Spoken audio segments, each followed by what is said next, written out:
پیاسا پڑے تو سیراب ہو جاتا ہے۔ بے شک اگر کسی کو پانی نہیں ملا، کسی ایریا میں ہے وہاں پر پانی کی قلت ہے، کمی ہے، اگر وہ یاسین دل سے پڑھے تو اس کو اللہ پاک سیراب کر دیتا ہے۔ ننگا لباس سے محروم پڑے تو اسے لباس پہنا دیا جاتا ہے۔ سبحان اللہ۔ کنوارا پڑے تو شادی ہو جاتی ہے، خوف زدہ پڑے تو امن پا لیتا ہے، قیدی پڑے تو راہی پاتا ہے، مسافر پڑے تو سفر میں اس کی مدد کی جاتی ہے، جس کا سامان کم ہو وہ پڑے تو اپنا سامان پا لیتا ہے، مریض پڑے تو اسے شفا یاب ہو جاتا ہے، میت کے پاس پڑھی جائے تو اس سے عذاب میں تکلیف کم ہو جاتی ہے۔ بے شک سبحان اللہ۔ یہ یاسین ہے جس کو ہم یاسین رحمت، برکت اور شفا کہتے ہیں۔ ہر اللہ پاک میں اور کہا گیا ہے کہ ساری قرآن کا دل سورۃ یاسین ہے۔ ہمیشہ یاد رکھیں جس انسان صبح کے ٹائم جو پڑھتا ہے اللہ اس کی خود حفاظت فرماتا ہے۔ ہمیشہ اپنے بچوں کو، اپنے بڑوں کو، اپنے گھر والوں کو، سب کو کہیں کہ وہ یاسین کا ورد کیا کریں۔ قرآن پاک میں ایسی برکتیں ہیں، ایسی نعمتیں ہیں، راحتیں ہیں، اگر کوئی انسان پڑھے تو وہ ہمیشہ خوش رہتا ہے، کبھی کوئی دکھ اس کے پاس قریب نہیں آتا۔ ہمیشہ یاد رکھیں اپنے بچوں کو ضرور پڑھائیں۔ جب تک آپ اپنے بچوں کو نہیں پڑھائیں گے اور قرآن شریف تب تک ان کو کوئی نالج نہیں ہوگی۔ آیت الکرسی کی فضیلت تو دیکھو، جب گھر سے نکلتے وقت پڑھو گے تو 70,000 فرشتے ہر طرف سے آپ کی حفاظت کریں گے۔ سبحان اللہ۔ جب گھر داخل ہوتے وقت پڑھو گے تو آپ کے گھر سے محتاجی دور ہو جائے گی۔ جب وضو کے بعد پڑھو گے تو 70 درجے بلند ہوگی۔ اگر رات کو سوتے وقت پڑھو گے تو ایک فرشتہ ساری رات آپ کی حفاظت کرے گا، اور اگر فرض نماز کے بعد پڑھو گے تو آپ کا ایک پاؤں زمین پر اور دوسرا پاؤں جنت میں ہوگا۔ سبحان اللہ۔ آپ خود دیکھیں آیت الکرسی اتنی فضیلت والی ہے، میں آپ کو کیا بتاؤں۔ ہمیشہ یاد رکھیں، میں آپ کو ایک وظیفہ بتاتا ہوں۔ سوتے وقت اور گھر سے نکلتے وقت الحمد شریف 3 بار پڑھیں اور درود شریف 3 بار پڑھیں، قل هو اللہ، سورۃ اخلاص 3 بار پڑھیں، اس کے بعد 3 بار آیت الکرسی پڑھ کر آگے پیچھے درود پڑھ کر اپنے جسم پر پھونک لیں، اور انشاءاللہ آپ کے ہاں ایسا کور آ جائے گا، کوئی بندہ، کوئی آدمی، کوئی مصیبت آپ کے اللہ کے کرم سے آگے آپ کے فرنٹ میں نہیں آئے گی۔ بے شک اللہ تعالیٰ خود آپ کی حفاظت فرماتا ہے، ان فرشتے خود آپ کی حفاظت فرماتے ہیں اللہ کے کرم سے۔ ہمیشہ یاد رکھیں جب بھی دعا کریں، جب بھی نماز کے بعد آیت الکرسی کا ضرور ورد کریں۔ آیت الکرسی میں بہت فضیلت ہے، آپ یقین کریں اپنے بچوں کو بھی اگر دم کر کے پڑھیں گے تو ان کی حفاظت ہو جائے گی۔ اگر آپ کو پتہ ہے یہ ماحول کیسا چل رہا ہے، اگر کوئی بچہ جا رہا ہے تو پتہ نہیں کون سی آفتیں ان کے اوپر آ جاتی ہے، کوئی بڑا بندہ جاتا ہے باہر، اس کے پاس بھی بہت مصیبتیں آ جاتی ہیں۔ اس لیے اگر آپ کو کوئی اپنے آپ کو بچانا ہے، اپنے فیملی ممبر کو بچانا ہے، ان کو آیت الکرسی ضرور 3 بار کہیں کہ وہ دم کریں، کیونکہ آیت الکرسی ہر مرض کا نجات ہے۔ سبحان اللہ۔ بے شک اللہ تعالیٰ اپنے قرآن پاک میں بہت طاقت رکھی ہے، مگر ہم ہی ہیں کمزور، لاچار، مجبور، جو پڑھتے نہیں ہیں۔ ہم جان بوجھ کر اپنا وقت ضائع کرتے ہیں، دوسرے کاموں میں قرآن شریف سے پیچھے ہو جاتے ہیں۔ سورۃ فاتحہ سے دوستی کر لیجئے۔ سورۃ فاتحہ میں اللہ نے شفا رکھی ہے۔ سبحان اللہ۔ سورۃ فاتحہ پورے قرآن کا خلاصہ ہے۔ اللہ نے نماز کی ہر رکعت میں سورۃ فاتحہ کو پڑھنے کا حکم دیا ہے۔ علامہ ابن تیمیہ اٹھتے بیٹھتے سورۃ فاتحہ پڑھا کرتے تھے اور کہتے تھے کہ مجھے جو کچھ ملا ہے سورۃ فاتحہ سے ملا ہے۔ بے شک سبحان اللہ۔ یقین مانیں ہمیں بھی جو کچھ ملا ہے سورۃ فاتحہ یاسین شریف سے ملا ہے، آیت الکرسی سے ملا ہے۔ ہم جب بھی گھر سے نکلتے ہیں سورۃ فاتحہ کا ضرور ورد کرتے ہیں۔ گھر کے تمام کھانے پینے کی چیزوں پر، برتنوں پر سورۃ فاتحہ پڑھ کر دم کریں۔ اللہ کی ذات سے امید ہے کہ تمام جسمانی اور روحانی بیماریوں سے بچاؤ ہو جائے گا۔ جادو، سرکش جنات اور شیطانی اثرات سے حفاظت ہوگی، گھریلو انتشار اور پریشانیاں دور ہوں گی، آپس میں محبت پیدا ہوگی، کھانے میں برکت ہوگی، کھانا کھانے والے کو بھی بہت ہدایت ملے گی انشاءاللہ۔ اگر پورے قرآن شریف کا خلاصہ آپ کو چاہیے تھے، یہ سورۃ فاتح ہے جو سارے قرآن شریف کی میں نچوڑ ہے، بہت خلاصہ ہے۔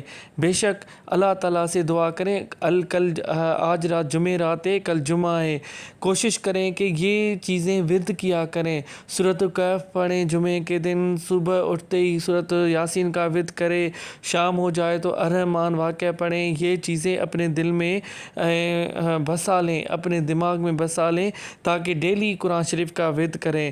جو لوگ اللہ اور ان کے رسی کو مضبوط سے پکڑے گا، بے شک اللہ تعالیٰ ان کو اپنے امن امان میں رکھے گا، اس کو بھٹکائے گا نہیں۔ ہمیشہ یاد رکھیں یہ بہت شیطانی قوتیں ہوتی ہیں جن کی وجہ سے ہم اللہ سے دور ہوتے جا رہے ہیں۔ ہمیشہ یاد رکھیں اللہ تعالیٰ کا اس 10 دنوں میں کثرت سے ذکر کیا کریں، بے شک اللہ تعالیٰ ہی معاف کرنے والا ہے، وہی ہم کو ان چیزوں سے بچانے والا ہے۔ نبی کریم صلی اللہ علیہ وآلہ وسلم کا فرمان ہے، جو شخص رات کو سونے سے یہ چیزیں پڑھے گا وہ شخص اللہ پاک کے حفاظت میں ہوگا اور ملائکے ان کی حفاظت کرتے رہیں گے۔ آپ صلی اللہ علیہ وآلہ وسلم نے فرمایا سونے سے پہلے وضو کر لیا کرو۔ آپ صلی اللہ علیہ وسلم نے فرمایا دائیں کروٹ پر سویا کرو۔ آپ صلی اللہ علیہ وسلم نے یہ بھی فرمایا کہ سونے سے پہلے بستر کو جھاڑ لیا کرو۔ اس میں اتنے فائدے ہیں، میں آپ کو کیا بتاؤں، آپ کو کیا پتہ اگر آپ کو بستر میں کچھ ایسی چیزیں ملیں پھر آپ کو پتہ نہیں چلے، آپ کو تکلیف دیں، اس سے بہتر ہے کہ ہم اپنے پیارے نبی صلی اللہ علیہ وسلم کے سنت کے مطابق اپنی زندگی گزار لیں۔ آپ صلی اللہ علیہ وسلم نے فرمایا عشاء کے بعد فضول باتوں سے بچو۔ آپ صلی اللہ علیہ وسلم نے یہ بھی فرمایا کہ سونے سے پہلے آیت الکرسی کا پڑھ لیا کرو۔ بے شک آیت الکرسی کی بہت بڑی فضیلت ہے، جس کی وجہ سے آپ صلی اللہ علیہ وسلم نے خود فرمایا ہے کہ یہ آیت الکرسی آپ کی حفاظت کرے گی۔ آپ صلی اللہ علیہ وسلم نے فرمایا باوضو سونے والا اللہ کی حفاظت میں رہتا ہے، اور پیٹ کے بل نہ سویا کرو، یہ اللہ کو ناپسند ہے۔ سونے سے پہلے اللہ کا ذکر کیا کرو، بے شک اگر آپ سو رہے ہو اللہ کا ذکر کیا کرو، اگر آپ جاگتے ہو اور بے شک اللہ کے شکر کیا کرو کہ اللہ تعالیٰ نے ہمیں آگے نیو صبح دیے، نیکسٹ صبح عطا کیے رات کے بعد۔ آپ صلی اللہ علیہ وسلم نے فرمایا رات کو جلدی سویا کریں تاکہ فجر میں آسانی ہو۔ بے شک ہمیشہ یاد رکھیں یہ جو ہمارے باتیں ہیں ہمارے فائدے والی باتیں ہیں، آپ صلی اللہ علیہ وسلم 1400 سال پہلے بتائی ہیں، یہ تو سائنسدان ہمیں ابھی بتا رہے ہیں۔ بے شک ہمارے نبی کریم صلی اللہ علیہ وسلم نے جو باتیں بتائی ہیں وہ ہمارے رہنمائی کے لیے ہیں، ہمارے مصیبتوں اور تکلیفوں سے دور کرنے کے لیے ہیں۔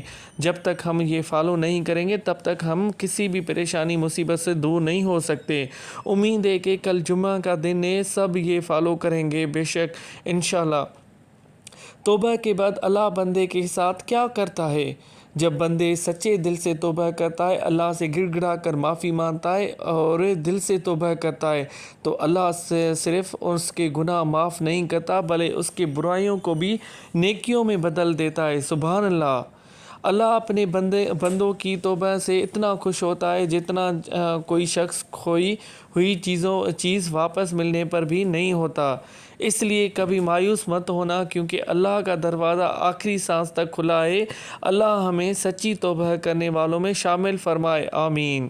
آج جمعرات کا دن ہے، کیوں نہ سب مل کر اللہ تعالیٰ سے توبہ کریں۔ کتنا نفسا نفسی کا دور ہے، ہر بندہ پریشان لگا پڑا ہے، کہیں کسی کے رزق میں تنگی ہے تو کہیں فیملی میں پریشان ہے، کسی کو کھانے کے لیے کچھ نہیں ہے۔ ہمیشہ یاد رکھیں جب تک ہمارے یہ اعمالوں کا نتیجہ ہے، ہم اللہ کے جو راستے ہیں ان سے بھٹک گئے ہیں، ہمیں چاہیے کہ آج جمعے کا دن ہے، اور ذوالحج کے دن ہیں، ہمیں چاہیے کہ اللہ تعالیٰ سے اپنے گناہوں کی معافی مانگنی چاہیے۔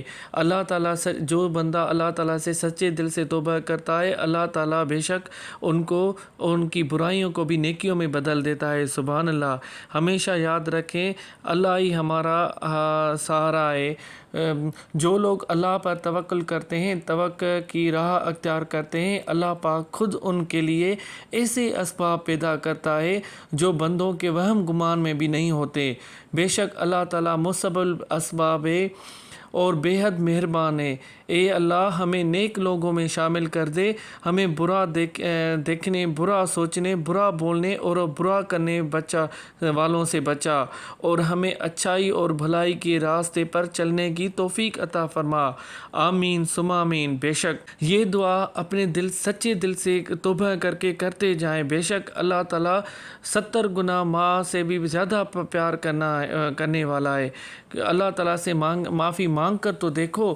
سبحان اللہ و بحمدی، سبحان اللہ العظیم۔ دعا ہے، اے بلندیوں کے بادشاہ، اے رب کائنات، میرے پیارے رشتوں کو اور پرخلوص دوستوں کو ہمیشہ خوشحال اور آباد رکھ۔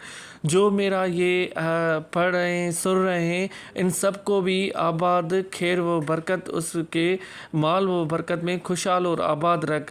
ہم سب کو اپنی رحمتوں کے دروازے سے ڈھیروں خوشیاں، کشادہ رزق، عمر دراز، اچھی صحت، کامل ایمان اور بندگی عطا فرما۔ اے اللہ میں تجھ سے نفع دینے والا علم، پاکیزہ رزق اور قبول ہونے والے عمل کا سوال کرتا ہوں۔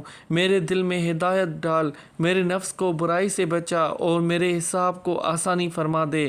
اے رب کائنات، میرے پیاروں کو، میرے سب دوستوں کو ہمیشہ خوشحال اور آباد رکھ۔ آمین ثم آمین۔ یہ دعا کرتے جائیں، بے شک اللہ تعالیٰ آپ کی، ہم سب کی دعائیں قبول فرماتا ہے۔ بے شک اللہ تعالیٰ نے فرمایا ہے، اے بندہ مجھ سے مانگ کر تو دیکھ۔ ہم ہی بے بس ہیں، مجبور ہیں، لاچار ہیں، جو اللہ تعالیٰ سے معافی نہیں مانگتے۔ ایک دفعہ اللہ تعالیٰ سے گر گڑا کر معافی مانگ کر دیکھیں، بے شک اللہ تعالیٰ الرحم الراحمین ہے، بے شک وہ سب گناہ معاف کرے گا۔